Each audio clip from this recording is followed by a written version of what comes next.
આપડી અને દુબળી પાતળી બકરી છે. તો પણ અમે તો ખુશ.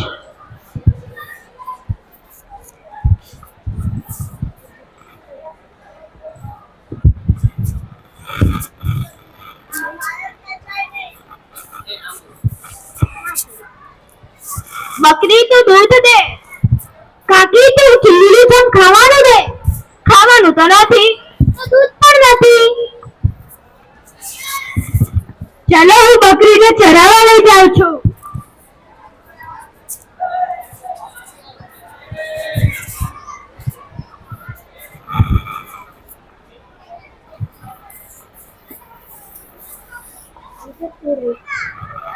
મારી બકરી તમારા બગીચામાં ઘૂસી ગઈ છે, લઈ આપો ને. તે ઘુસાડી છે કે ઘૂસી ગઈ છે? બદમાશી કરીને સફાઈ કરવા આવે છે. બકરી ઘૂસી ગઈ છે. અહીંયા જવો છે, હું આવું છું. હા, હું થોડી વાર ઊભો છું. બે બે અરે આ શું કરું? મારી દીકરી પેલી બકરીને મારી નાખી. જા લઈ જા.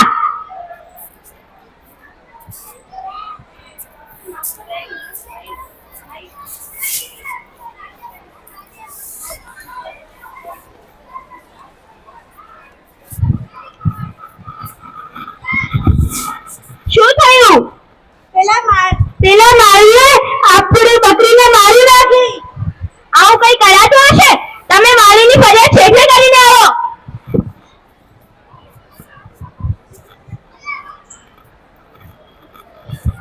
નમસ્તે શેઠજી. બોલ, શું કામ છે તારે?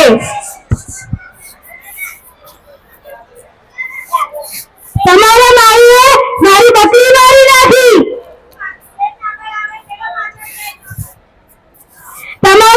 તમારા માળીએ મારી બકરીને મારી નાખી છે. મારી તે કેમ મારી બકરીને મારી નાખી? અને બકરીને ઘુસાડી છે અને પછી બદમાશી કરીને સફાઈ કરવા આવે. તે તારી બકરીને અંદર કેમ ઘુસાડી? ભૂખી પ્રાણી, મૂંગી પ્રાણી ભૂખી અને ગાડીમાં બેસી જાય તો થોડી મારી નખાતી હશે. બકરી મૂંગું પ્રાણી છે, તું તો મૂંગું પ્રાણી નથી ને. નોકર અને પેલા ઝાડ પાસે ઉભો રાખીને ચા ચાપ ખવારો.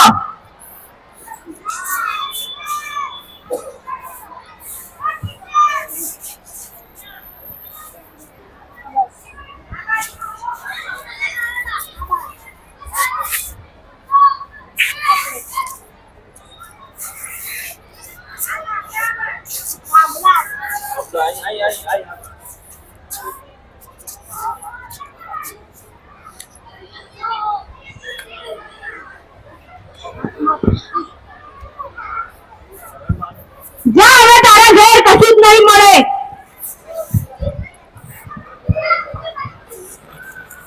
શું થયું? શેઠે નુકસાની આપી? શેઠે નુકસાનીમાં મને ચાર ચાપકા આલ્યા. જોઈ લે. આવું કઈ કરાતો હશે? જાઓ તમે શેઠની ફરિયાદ રાજાને કરીને આવો. પણ રાજાને ફરિયાદ કરવાથી અરજી લખવી પડે છે. અરજી પણ લખીશું. કઈ રીતે? તને કે મને ભણતા લખતા અને ભણતા આવડતું જ નથી. તમે જુઓ.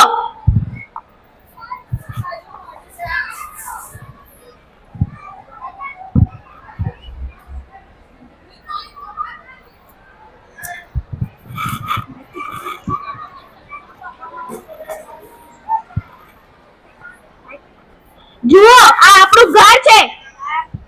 આ લીટી તે બકરી છે. આ લાંબી લીટી તે બકરી જાય છે. આ શેઠિયાનો બગીચો છે. આ છીંડું તે ત્યાંથી બકરી અંદર ઘૂસી. આ બે લીટી એટલે શેઠે માળીએ બકરીને ડાંગ મારીને મારી નાખી. અરજી તો ફક્ત જ લખાય છે, પણ મને મારો હેતુ લખ્યું નથી. તમે પણ મારા જેટલા ભણેલા છો, તમે લખો. હા. મોટી ચોકડી તે શેઠનું ઘર. આ એક મોટું મીંડું આ શેઠિયો બેઠો છે. અહીંયા બે લીટા આ ઝાડ છે અને અહીંયા મને ઉભો રાખીને મારે છે.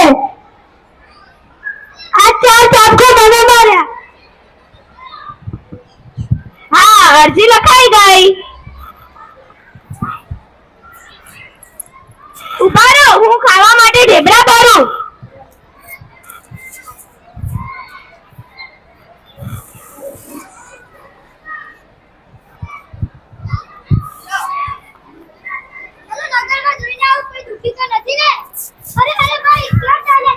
ફરવા કે શું? ના ના, હું કાંઈ નવરો નથી.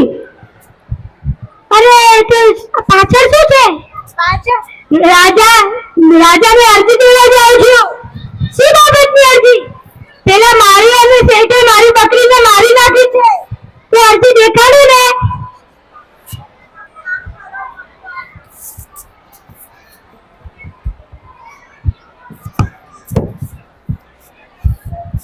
જુઓ, આ મારું ઘર. અહીંયા અમારી બકરી જાય છે. આ મોટી ચકડી. અહીંયા શેઠનો બગીચો છે. અહીંયા વાડીનું છીંડું. ત્યાંથી બકરી પેસી ગઈ અને અહીં બકરીના માથામાં ડાઘ ફટકારી અને બકરી લાંબી રસ થઈને મારી ગઈ. અને અહીંયા કોણ ઊંઘી છે? બકરી કે શું?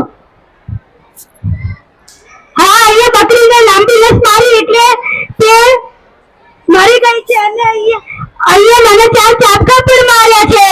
અરે અહીંયા તો 4 ચાપકા દેખાઈ પડે છે. 1 2 3 અને 4. ચલો, હું જાઉં છું હવે. નીકળે.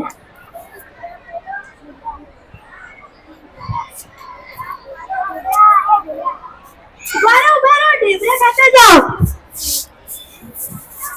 મારી પત્ની સ્વાદિષ્ટ ઢેબરા બનાવ્યા છે. અરે ખૂબ મસ્તી છે. આવા તો રાજમહેલમાં પણ નથી બનતા. અરે હજી ખાઓ ખાઓ. અરે બસ હું જાઉં. ચલો, હું રાજાને અરજી દેતી આવું. નમસ્તે રાજાજી. નમસ્તે. મારી અરજી વાંચો. મારી અરજી વાંચો અને તેને ન્યાય કરો ને.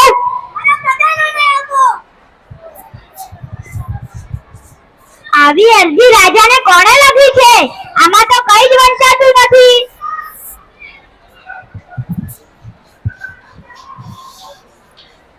આ અરજીમાં તો માથાથી અને ધડ સુધી લઈને કઈ જ સમજાતું નથી. આ બેવકૂફને અંદર કોને આવવા દીધો? લાવો હું વાંચી આપું. આ તમારું ઘર? અહીંયાથી બકરી ગઈ. બરાબર. અહીંથી આ છેટો બગીચો. અહીંયા વાતનું છીંડું. બરાબર. અહીંયા બકરી મરી ગઈ. આ શેઠનું ઘર. અહીં શેઠિયો બેઠો છે. આ ઝાડ છે. અહીં તમને ઊભો રાખે છે.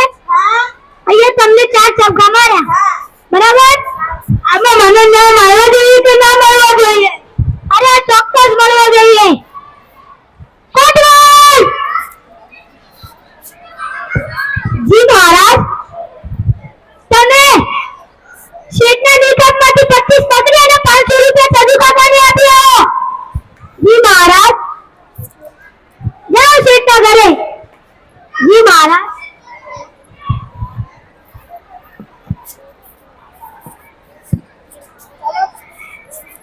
તમને રાજાએ કાળી કોટડીમાં પૂરવાનું કહ્યું.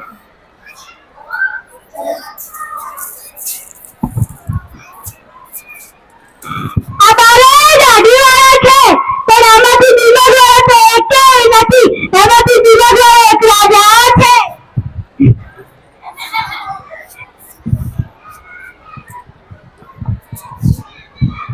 નમસ્તે.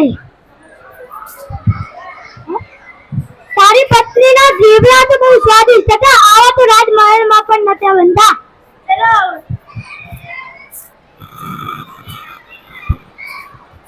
શું રાજાએ ન્યાય આપ્યો?